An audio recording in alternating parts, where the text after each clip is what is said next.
Hello friend, welcome to Kannan info Tamil. நம்ம இன்னைக்கு என்ன டாபிக் பார்க்க போறோம் அப்படின்னா, ரெண்டு முக்கியமான டிஃபென்ஸ் அப்டேட் இந்த வீடியோல பார்க்க போறோம். முதல் டிஃபென்ஸ் அப்டேட், இஸ்ரேல் காசால ஹமாஸ் தீவிரவாத இயக்கத்தோடு சண்டையிட்டு வந்துகிட்டு இருக்காங்க. ஹமாஸ் தீவிரவாத இயக்கத்திற்கு ஈரான் மிகப்பெரிய அளவுல உதவி செஞ்சு வந்துகிட்டு இருக்காங்க. குறிப்பா ஆயுதம் சப்ளை செய்வது, பண உதவி செய்வது, தீவிரவாதிகளுக்கு அடைக்கலம் கொடுப்பது போன்ற பல வேலைகளை ஈரான் செஞ்சு வந்துகிட்டு இருக்காங்க. அதனால ஈரான் மற்றும் இஸ்ரேலுக்கு இடையே யுத்தம் மூழ்வது போன்ற சூழ்நிலை தற்போது நீடிச்சு வருது. இந்த சூழ்நிலையில பாகிஸ்தான் ஈரானுக்கு ஒரு அதிநவீன மிசைல சப்ளை செய்ய இருப்பதா செய்திகள் வெளிவந்திருக்கு. அதாவது ஈரான் மற்றும் இஸ்ரேலுக்கு இடையிலான யுத்தம் பெரிதானா, இஸ்ரேலை தாக்குவதற்கு தன் படையில் உள்ள ஒரு அதிநவீன மிசைல ஈரானுக்கு பாகிஸ்தான் வழங்க இருப்பதா செய்திகள் வெளிவந்திருக்கு. இந்த விஷயம் இஸ்ரேல் மற்றும் அமெரிக்காவுக்கு மிகப்பெரிய எரிச்சலை ஏற்படுத்தி இருக்கு. இந்த சூழ்நிலையில இந்தியா பாகிஸ்தான் எப்படி நார்கொரியாவுக்கு அணு ஆயுதங்களை உருவாக்குவதற்கு உதவி செஞ்சிருக்காங்க அப்படிங்கிற சில முக்கியமான விஷயங்களை சமீபத்தில் நடந்த குவாட் மீட்டிங்ல பேசியிருக்காங்க. இந்தியா எதற்காக நார்கொரியாவுக்கு பாகிஸ்தான் அணு ஆயுதம் தயாரிப்பதற்கு உதவி செஞ்சிருக்காங்க அப்படின்னு குவாட் கூட்டத்தில் வச்சு பேசியிருக்காங்க. இதற்கு பின்னாடி இருக்கக்கூடிய அரசியல் என்ன, இந்தியா பாகிஸ்தானுக்கு எதிராக என்ன திட்டங்களை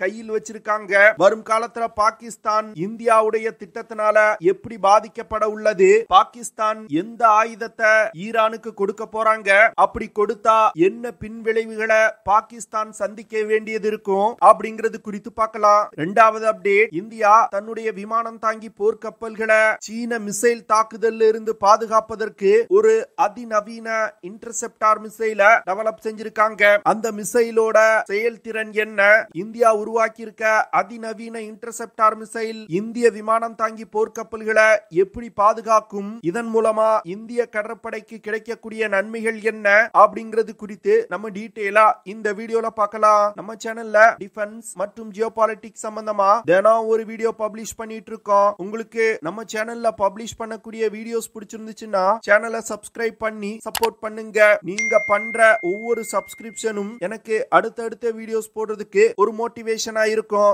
ஈரான் ஹமாஸ் இயக்க தலைவன் இஸ்மாயில் ஹனீஸ் கொல்லப்பட்ட பிறகு OIC மாநாட்டை சமீபத்துல கூட்டினாங்க. இந்த OIC மாநாட்டுல கிட்டத்தட்ட 57 நாடுகளை சேர்ந்த பிரதிநிதிகள் கலந்துகிட்டாங்க. இந்த மாநாட்டுல பாகிஸ்தானுடைய ஃபாரின் மினிஸ்டர் ஈசாக் தாரும் கலந்துகிட்டாரு. அந்த கூட்டத்துல ஈரான் இஸ்ரேலுடனான மோதல் பெரிதானா, OIC கூட்டமைப்புல இருக்க நாடுகள் தனக்கு ஆதரவு தரணும் அப்படின்னு கோரிக்கை வச்சாங்க.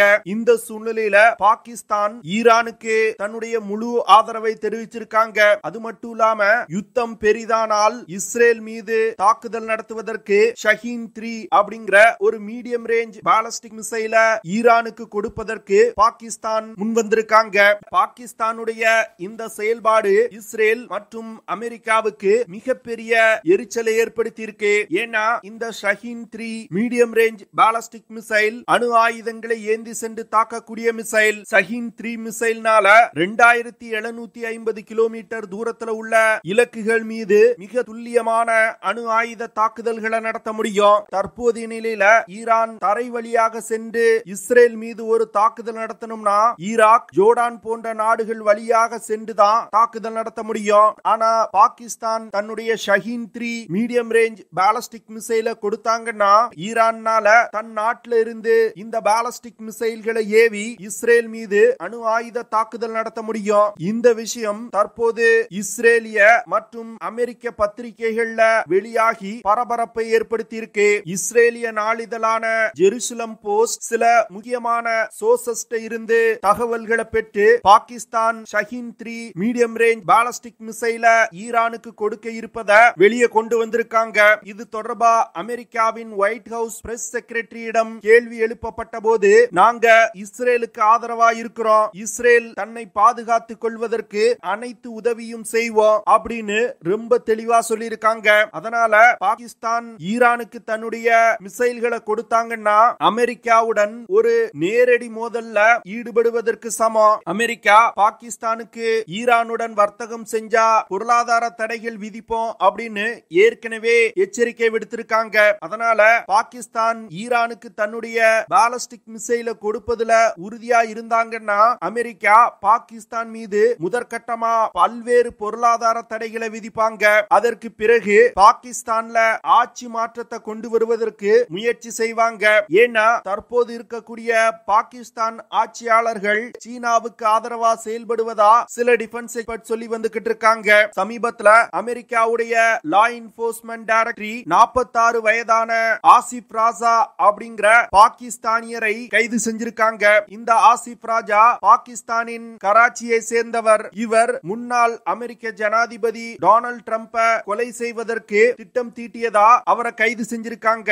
இந்த ஆசிப் ராஜா ஈரானுடைய உளவு அமைப்புகளோடு ரொம்ப நெருங்கிய தொடர்புல இருந்திருக்காரு. அதனால இந்த விஷயம் தற்போது அமெரிக்கா மற்றும் பாகிஸ்தானுக்கு இடையிலான உறவுல மிகப்பெரிய பிரச்சனை ஏற்படுத்தி இருக்கு. பாகிஸ்தான் அமெரிக்காவுடைய எதிரியான சீனா மற்றும் ஈரானுடன் இணைந்து கொண்டு தங்களுக்கு எதிராக செயல்பட ஆரம்பிக்கிறாங்க அப்படின்னு அமெரிக்கா தற்போது உணர ஆரம்பிச்சிட்டாங்க.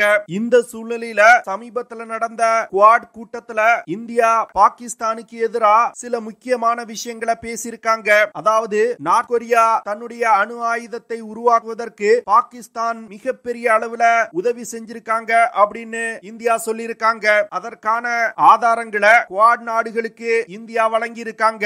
ஜப்பான் தலைநகர் டோக்கியோல வச்சு நடந்த குவாட் கூட்டமைப்புல இந்தியாவுடைய ஃபாரின் மினிஸ்டர் திரு ஜெய்சங்கர் அவர்கள் நார்த் கொரியா நியூக்ளியர் வெப்பனை டெவலப் செய்யறதுக்கு பாகிஸ்தான் எப்படி எல்லாம் உதவி செஞ்சிருக்காங்க அப்படிங்கிற பல ஆதாரங்களை வெளியிட்டாங்க. 90கள்ல பாகிஸ்தான் அணு விஞ்ஞானியான அப்துல் குவாதர் கான் நார்த் கொரியாவுக்கு அணு ஆயுதம் தொடர்பான டெக்னாலஜிய விற்பனை செஞ்சிருக்காரு. அப்துல் குவாதர் கான் நார்த் கொரியாவுக்கு 13 முறை பயணம் செஞ்சு நார்த் கொரியா அணு ஆயுதங்களை உருவாக்குவதற்கு உதவி செஞ்சிருக்காரு. இந்த விஷயங்கள் அனைத்தும் பாகிஸ்தான் அரசாங்கத்திற்கு தெரியாமல் நடந்திருக்காது அப்படின்னு இந்தியா குவாட் நாடுகளுக்கு விலக்கி சொல்லி இருக்காங்க. இந்தியா எதற்காக பாகிஸ்தான் நார்த் கொரியாவுக்கு அணு ஆயுதங்களை உருவாக்குவதற்கு உதவி செஞ்சிருக்காங்க அப்படிங்கிற விஷயத்த இப்போ குவாட் கூட்டத்துல பேசுறாங்க அப்படின்னு நீங்க நினைக்கலாம். ஆனா இந்தியா செய்யக்கூடிய ஒவ்வொரு விஷயத்துக்கு பின்னாடியும் ஒரு அரசியல் இருக்குது. அதாவது இந்தியா பாகிஸ்தான் தீவிரவாதிகளுக்கு புகலிடம் கொடுக்குது அப்படின்னு சொல்லி பாகிஸ்தான் மீது பல பொருளாதார தடைகளை உலக நாடுகளை வச்சு விதிக்க வச்சாங்க. இதன் காரணமா FATF அப்படிங்கிற பினான்சியல் ஆக்ஷன் டாஸ்க் போர்ஸ் பல வருடங்களா பாகிஸ்தானுக்கு கடன் கொடுப்பதை நிறுத்தி வச்சிருந்தாங்க. இதனால பாகிஸ்தான் பல பொருளாதார சிக்கல்கள்ல சிக்கி திணறி வந்துகிட்டு இருக்காங்க. இந்த சூழ்நிலையில இந்தியா மேலும் பாகிஸ்தானுக்கு எதிராக பல நாடுகளை ஒன்று திரட்டுவதற்கு தற்போது முயற்சி செய்து வந்துகிட்டு இருக்காங்க. அதாவது ஃபியூச்சர்ல இந்தியா பாகிஸ்தான் ஆக்குபைட் காஷ்மீரை கைப்பற்றுவதற்கு முயற்சி செஞ்சா பாகிஸ்தானுக்கு கண்டிப்பா துருக்கி சீனா போன்ற நாடுகள் உதவி செய்வாங்க. இந்த சூழ்நிலையில இந்தியாவுக்கு உதவி செய்வதற்கு Japan, Australia, France, America, Britain போன்ற நாடுகளை இந்தியா ஒன்று திரட்டுறாங்க. அதாவது பாகிஸ்தான் அந்த நாடுகளுக்கு எதிராக செய்த வேலைகளை எடுத்து சொல்லி இந்தியா பாகிஸ்தானுக்கு எதிராக ஒரு மிகப்பெரிய அணிய கட்டமைச்சு வந்துகிட்டு இருக்காங்க. ஃபியூச்சர்ல இந்தியாவுக்கும் பாகிஸ்தானுக்கும் ஒரு யுத்தம் வரும் பொழுது இந்தியாவுக்கு இந்த கூட்டணி மிகப்பெரிய அளவுல உதவி செய்யும். இதற்காக தான் இந்தியா பல இன்டர்நேஷனல் போரம்ஸ்ல பாகிஸ்தான் செய்யக்கூடிய விஷயங்கள் குறித்து தற்போது அடிக்கடி பேசி வந்துகிட்டு இருக்காங்க. இரண்டாவது அப்டேட், சமீபத்துல இந்திய கடற்படையை சேர்ந்த போர்க்கப்பல்கள் மற்றும் விமானம் தாங்கி போர்க்கப்பல்கள்ல ஒரு sea base endo atmospheric interceptor மிசைல இணைச்சிருக்காங்க. இந்த விஷயம் இந்தியாவுடைய மேரிடைம் செக்யூரிட்டிக்கு மிகப்பெரிய அளவுல உதவி செய்யும் அப்படின்னு டிஃபென்ஸ் எக்ஸ்பர்ட் சொல்றாங்க. சில வருடங்களுக்கு முன்பு இந்த sea base endo atmospheric interceptor மிசைல ஒடிசா மாநிலத்தில் இருக்கக்கூடிய டெஸ்டிங் ரேஞ்சில வச்சு வெற்றிகரமா சோதனை செஞ்சாங்க. அதற்கு பிறகும் சில முக்கியமான சோதனைகளுக்கு பிறகு இந்த இன்டர்செப்டார் மிசைல் தற்போது இந்திய கடற்படையில் இணைக்கப்பட்டிருக்கு. இந்தியா இந்த sea base endo atmospheric interceptor மிசைலை உருவாக்குவதற்கு முக்கியமான காரணம் சீனா DF-21D அப்படிங்கிற ஒரு ஆன்டி ஷிப் பாலிஸ்டிக் மிசைல டெவலப் செஞ்சிருக்காங்க. இந்த மிசைல் உலகின் fastest anti ship ballistic missile. இந்த DF-21D மிசைல பிரத்யேகமா போர்க்கப்பல்கள் மற்றும் விமானம் தாங்கி போர்க்கப்பல்களை தாக்குவதற்கு சீனா உருவாக்கி இருக்காங்க. இந்த DF-21D மிசைல் இந்திய கடற்படையில பயன்பாட்டில் உள்ள போர்க்கப்பல்கள் மற்றும் விமானம் தாங்கி போர்க்கப்பல்களுக்கு மிகப்பெரிய அச்சுறுத்தலா இருந்துச்சு. இந்த DF-21D மிசைலோட அச்சுறுத்தல்ல இருந்து இந்திய விமானம் தாங்கி போர்க்கப்பல்களை பாதுகாப்பதற்காக உருவாக்கப்பட்டதுதான் இந்த sea base endo atmospheric interceptor missile. India உருவாக்கி இருக்க மிசைலை பயன்படுத்தி அனைத்து விதமான பாலஸ்டிக் மிசைல்களையும் தாக்கி அழிக்க முடியும். இதன் மூலமா இந்திய கடற்படையின் போர்க்கப்பல்கள் மற்றும் விமானம் தாங்கி போர்க்கப்பல்களோட பாதுகாப்பை இந்தியா அதிகப்படுத்தி இருக்காங்க. இந்தியா உருவாக்கி இருக்க சீபேஸ் எண்டோ அட்மாஸ்பியரிக் இன்டர்செப்டார் மிசைலோட சிறப்பு அம்சம் என்னன்னா, இந்த மிசைலை பயன்படுத்தி இந்திய கப்பல்களை தாக்க வரக்கூடிய பாலஸ்டிக் மிசைல மிக துல்லியமா தாக்க முடியும். குறிப்பா மிசைல் டார்கெட்டை தாக்குவதற்கு முன் இருக்கக்கூடிய டெர்மினல் பேஸ்ல மிசைல் அதிவேகமா பயணிக்கும். அப்படி அதிவேகமா பயணிக்கும் பொழுது கூட இந்தியாவின் இன்டர்செப்டார் மிசைல்னால மிக துல்லியமா தாக்கி அளிக்க முடியும். இந்த சீபேஸ் எண்டோ அட்மாஸ்பியரிக் இன்டர்செப்டார் மிசைல தற்போது இந்திய கடற்படையில் பயன்பாட்டில் உள்ள அனைத்து போர்க்கப்பல்கள் மற்றும் விமானம் தாங்கி போர்க்கப்பல்ல இந்தியா இணைச்சு வந்துகிட்டு இருக்காங்க. இதனால வரும் காலத்துல சீன மிசைல்கள்னால இந்திய கப்பல்கள் மீது தாக்குதல் நடத்த முடியாது. இது தவிர இந்தியா ஏற்கனவே இஸ்ரேலிடம் இருந்து வாங்கிய சர்ஃபேஸ் டு ஏர் மிசைல்களை இந்திய கடற்படையின் கப்பல்கள்ல வச்சிருக்காங்க. அது மட்டும் இல்லாம க்ளோஸ் இன் வெப்பன் சிஸ்டங்களையும் போர்க்கப்பல்கள்ல இந்தியா ஏற்கனவே இணைச்சு வச்சிருக்காங்க. இந்த ரெண்டு சிஸ்டங்களோடு இந்தியா தற்போது புதிதாக உருவாக்கி இருக்க சீபேஸ் எண்டோ அட்மாஸ்பியரிக் இன்டர்செப்டார் மிசைலும் இணையும் பொழுது இந்திய கப்பல்களோட பாதுகாப்பு மிகப்பெரிய அளவில் அதிகரிக்கும். இந்திய போர்க்கப்பல்கள் மற்றும் விமானம் தாங்கி போர்க்கப்பல்களை மிசைல் தாக்குதல்ல இருந்து பாதுகாப்பதற்கு இந்தியா 3 லேயர் கொண்ட ஒரு மிசைல் டிஃபென்ஸ் சிஸ்டத்தை உருவாக்கி இருக்காங்க.